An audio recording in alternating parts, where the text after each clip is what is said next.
So I watched about 23 minutes into season 3's episode 2. And Francesca is still blander than, the book's Francesca. She is boring. I do not care what happens to her. Colin is still... I don't know. I just can't find myself to like him. And I have nothing against a good bosom, but in Penelope and Colin's case, that seems to be the only thing.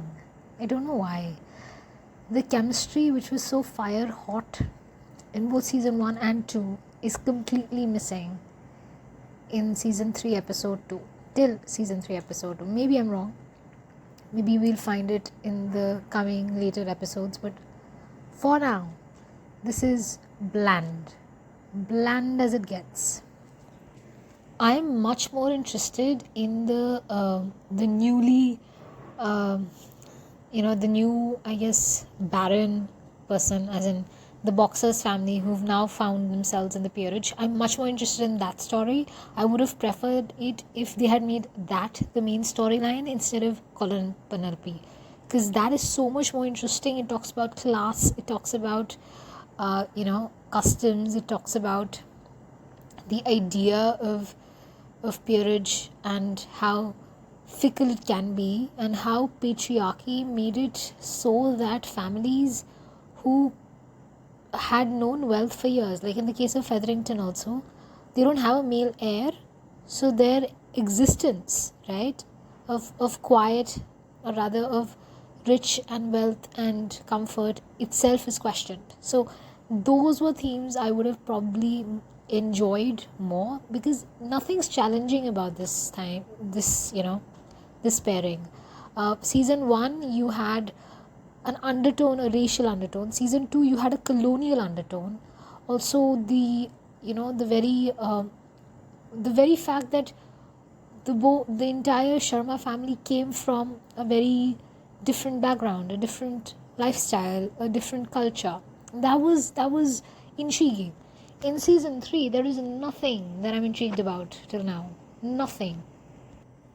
Lady Featherington and her 2 elder daughters are probably what are carrying this series.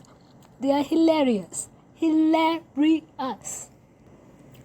I understand Eloise being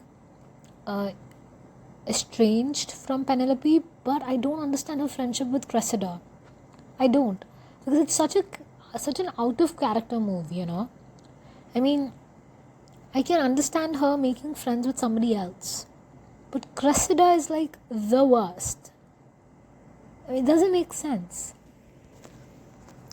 Will and Alice, the Boxer family that have now found themselves in, with a title, that is a story they should have done. I hope they have like a spin-off or something, because they are fantastic. I love the couple. It has so many layers, and it's beautiful to see. Pollen, not so much. Okay, I take back what I said about Cressida Cowper.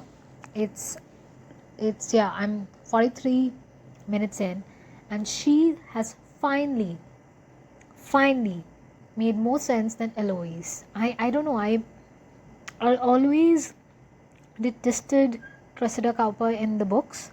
But for the first time in this entire Bridgerton series, I think she is not as cruel, vindictive, pathetic as I presumed or I assumed her to be. She's a grey character, let's just put it that way. I am underwhelmed by the kiss. Wasn't that great? Anyway, episode 2 gets over with the kiss, which should have moved mountains, but I don't know. I don't see it. I mean, when you saw Kate and Anthony, just the way they looked at each other, it was fire. It's more like, a little bit of a glimmer of attraction, but nothing that's supposed to be, because these guys are supposed to be mature. They're supposed to be older adults, right? Both of them. So I don't know. Is it because I went in I don't know, they were my favorite couple in the books, but right now no, No, no, no.